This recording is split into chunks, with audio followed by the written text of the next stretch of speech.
On Valentine's Day 2003, in Millbrook, Michigan, population 847, a blizzard dumped 14 inches of snow across Grayson County.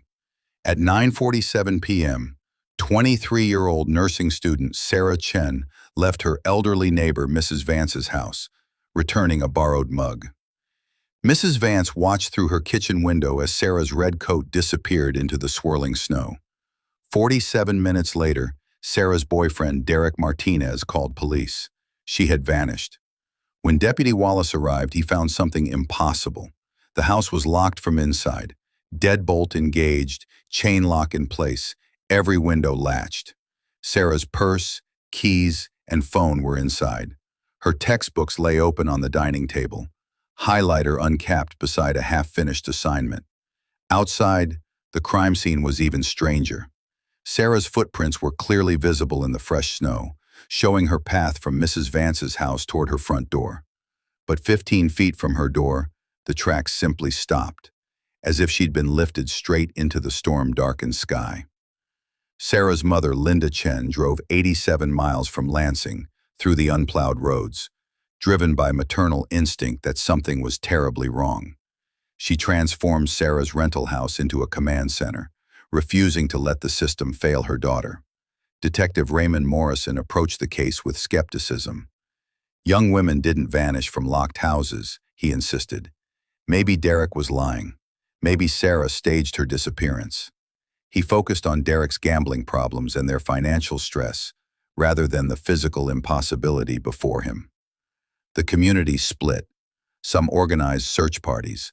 Others whispered theories about Derek's story, about Sarah staging everything to escape small-town life. When Derek moved back to Grand Rapids after 3 weeks, unable to afford rent alone, the whispers grew louder. Linda refused to stop. She rented an apartment in Millbrook, spent her savings on missing person flyers, called police departments across Michigan. She developed an obsession with details others dismissed. The exact temperature, Mrs. Vance's timeline, the significance of Sarah's abandoned coffee. False leads consumed the investigation. A gas station clerk in Bay City, a waitress in Flint, a hotel clerk in Traverse City, each sighting led nowhere. By February 2004, exactly 1 year later, Sarah's case was quietly classified as cold. Detective Morrison had interviewed Derek 17 times. His story never changed. Polygraph tests were inconclusive. His alibi for those crucial 47 minutes remained what it had always been. He was alone in the house, waiting. Detective Jimmy Sullivan transferred to Grayson County in September 2005, seeking quieter, rural policing, after 15 years with Michigan State Police. But Sarah Chen's file drew him back repeatedly. The impossibility violated everything Sullivan understood about criminal investigation. He started by re-interviewing witnesses. Then his obsession deepened. He converted his spare bedroom into an investigation headquarters, tacking crime scene photos to walls, reading reports until pages grew soft from handling. His colleagues grew concerned. He missed court dates, arrived late for shifts. His reports on other cases grew perfunctory, while his Sarah Chen files expanded exponentially. During a January 2007 snowstorm, Sullivan examined the original crime scene photographs for what felt like the 1,000th time. Something clicked about the snow patterns, subtle disturbances dismissed as wind effects. He spent 6 hours calculating angles and wind speeds, eventually convincing himself someone had deliberately altered the snow. When he presented this theory to Sheriff Hayes with meteorological charts and geometric calculations, she realized Sarah's case had claimed another victim. She faced an impossible choice: remove him from the case or watch a competent investigator disappear into obsession.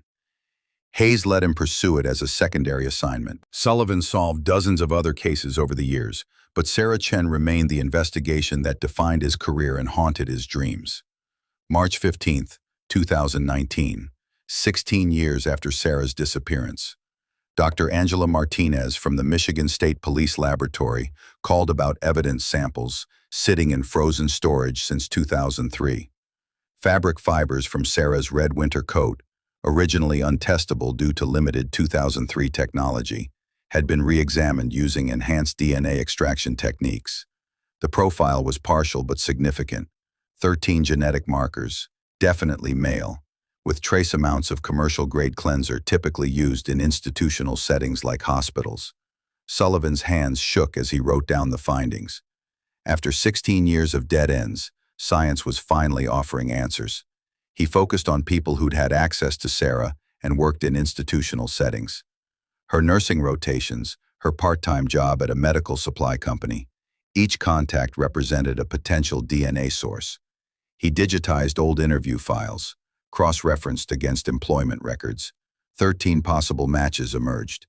8 provided voluntary DNA samples that were eliminated. 3 proved impossible to locate. The 13th name belonged to someone so peripheral that their sample had been collected almost as an afterthought. When the laboratory called with results, Dr. Martinez's voice carried unmistakable excitement. Perfect match. All 13 genetic markers aligned.